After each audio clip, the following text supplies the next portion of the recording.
Yaya, Rizal, si Bianca, nagkausap ba kayo? Kuya, si Bianca nahulog sa bain. Ano? It's all my fault, Kuya. Isipin mo na lang, karma nila yun. Dok, kumusta po ang lagay ng anak ko? We did everything we could. Pero grabe ang napinsala sa pasyente. Time of death, 8:15 p.m. Kung hindi mo siya pinayagan, kung hindi mo siya kinonsente, sana buhay pa yung anak natin! Sana hindi siya na-aksidente! Sana kasama pa natin siya ngayon! Wala na yung anak ko! And it's all your fault! We need to move on. Move on? Ako? Hindi kita pababayaan. Patawarin mo ako, Dayan. Mapapatawad lang kita kung maibabalik mo yung buhay ng anak ko! Pero hindi na, Christian. Hindi na mangyayari yun! Dayan! Ano mong nilinda? Itong mga ginagawa natin dito, walang kwenta lahat to! Walang kwenta to lahat kung ang kapalit naman ito, pamilya natin! Kaya umuwi ka na! Isipin mo na lang. Baka may ibang plano ang Diyos para sa'yo. Kaya nangyayari lahat ng ito. Anong plano niya, Papa? Ano?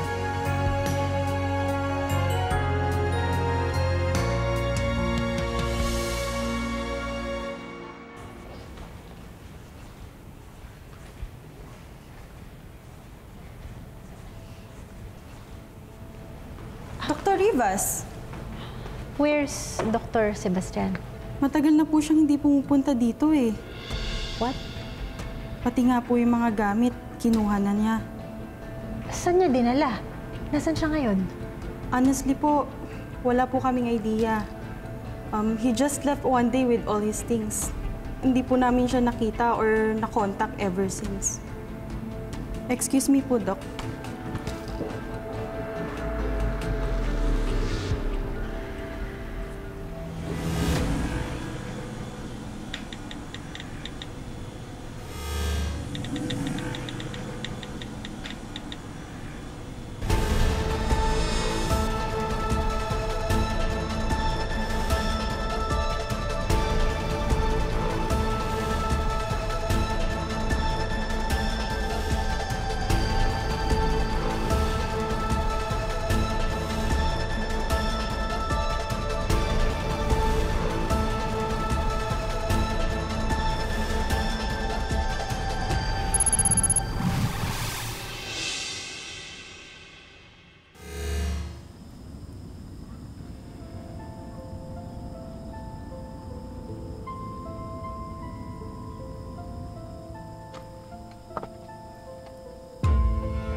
Ano kasi nangyari sa'yo, Kuya?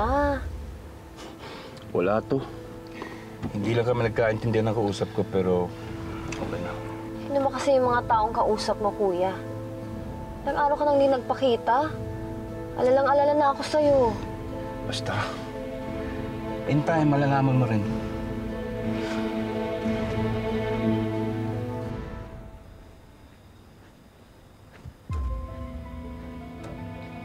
Christian?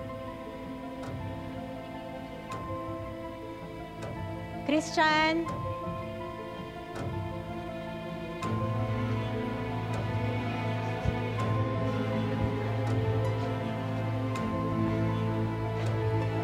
Christian?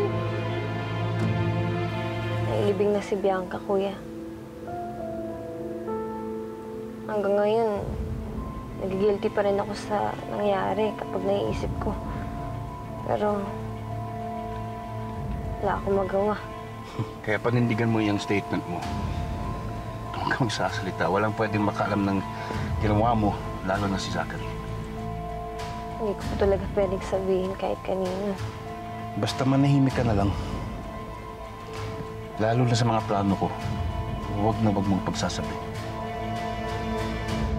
Christian!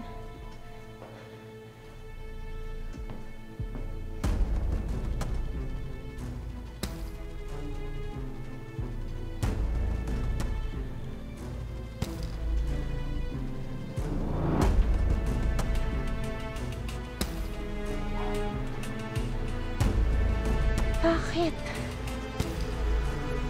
Obsessed ka pa rin ba sa cloning, kuya? Eh, paano mo magagawa yun? Eh, wala ka na kina Dr. Sebastian, di ba? Idea lang niya yung kailangan ko.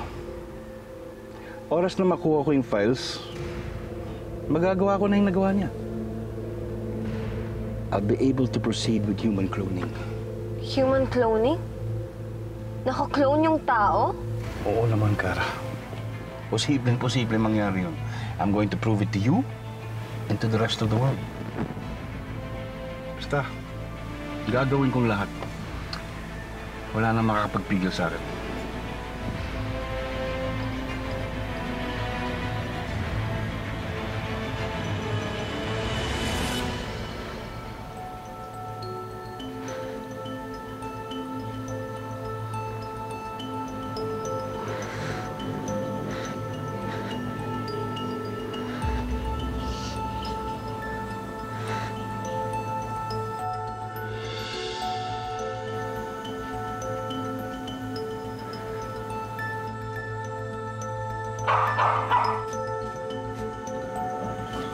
Winky?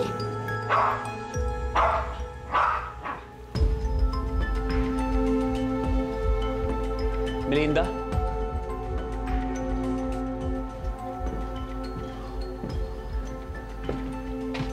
What are you doing here? Christian, ikaw.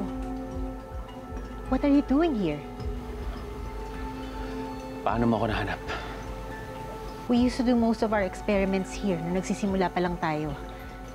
Kaya naisipan ko na posibleng dito ka nag-set up ng bago mong lab. At hindi nga ako nagkamali. Why? Para saan lahat to?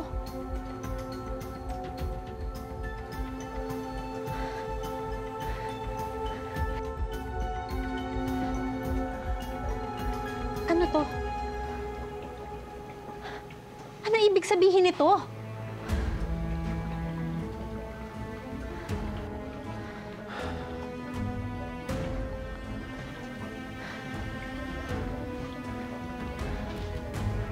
Three months old siya. The longest by far. Oh my God! What have you done?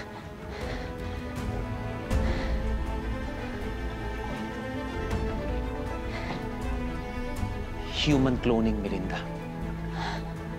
Human cloning.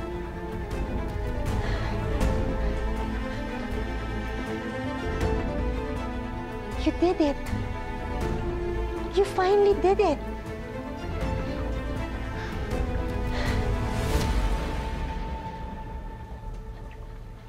Pero sino klinone mo?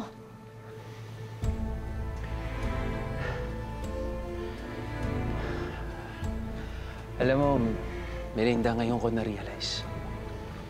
Ngayon ko na-realize kung bakit napaka-passionate ko sa genetic engineering. Ngayon ko na-realize kung bakit ginugol ko yung buong buhay ko para dito, sa science na ito. Everything indeed has a reason. Everything has a purpose.